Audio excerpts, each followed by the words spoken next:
Kaikeyi, she looked so happy and content, sitting on her bedstead, beautifully ornamented and garmented. After greeting his mother with great respect, Bharat inquired, "Where is my father? Why has he not come?" She explained that everyone's body is temporary. According to the will of providence, everyone must give up this temporary vessel. Your father has given up his life. Upon hearing this, Bharat, who was perfectly realized in the eternality of the soul, he understood perfectly that his father had gone to the spiritual world, Vaikuntha. But the nature of a devotee is that they love the company of other devotees. Losing the association of such people who are devoted to the Lord is a great, great pain to heart. Bharat literally fell to the ground unconscious. When he came to consciousness, he was weeping in separation from his father. He said, "I am so unfortunate, but my brothers Rama and Lakshmana, they are most fortunate. They had the auspicious opportunity to perform the last rites for my father. But I am so unlucky that I was not even here to perform the last rites for the father I love and respect so much. Dear mother, this news breaks my heart, but there is only one solace that will sustain my life, that now Ram, my beloved brother, my worshipable Lord, will be coronated as the king of Ayodhya. That was surely my father's dearest, heartfelt desire in life. Has it been fulfilled? Has Ram yet been coronated as king? Please tell me, mother, everything that has taken place in my absence." Kaikeyi, who was a great devotee, bewildered by evil association, had become so hard-hearted that as she saw her son weeping and crying, faltering voice and trembling, she spoke very blissfully, thinking that her news would give her son great joy. She said, "My darling son, I must tell you that Ram and Sita have entered into the forest of Dandakaranya along with Lakshman, and in separation from Ram, your father gave up his life, chanting his name." "What are you saying, mother? What crime did Ram do? Why did he go to the Dandakaranya forest? I do not understand. You tell me everything." Kaikeyi continued, "In your absence, your father Dasarat decided to coronate Sri Ram as the crown prince.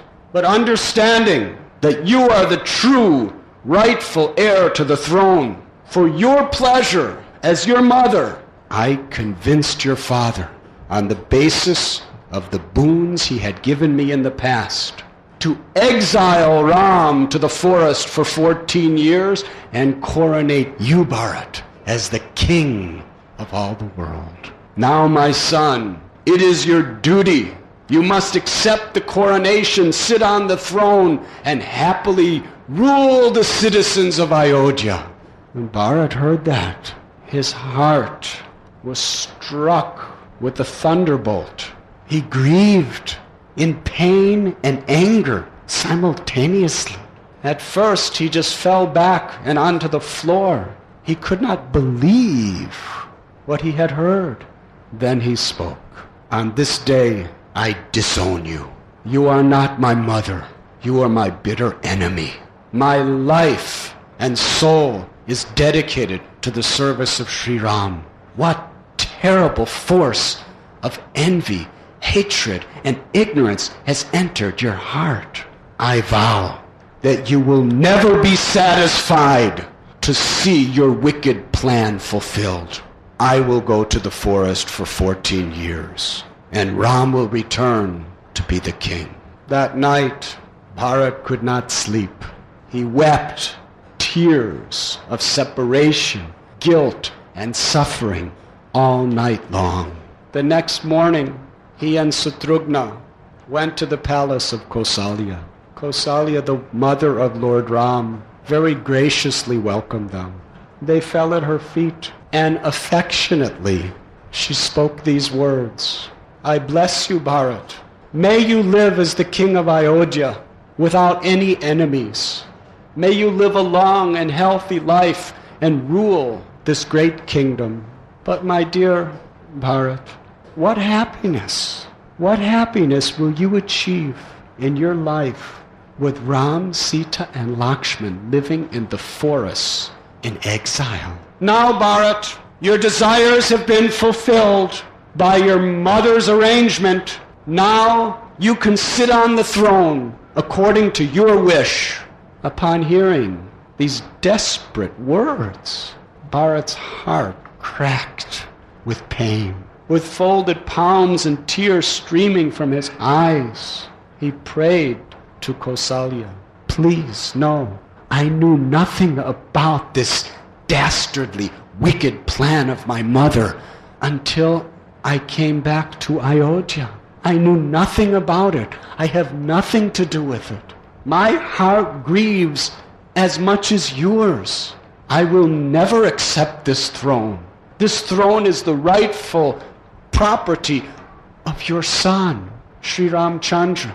I will go to the forest and beg and plead for him to return. When she heard his sincere words, Kausalya's heart melted.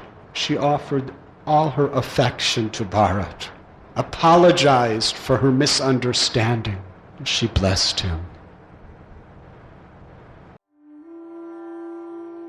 You were listening to Radhanath Swami on devotionalnectar.com.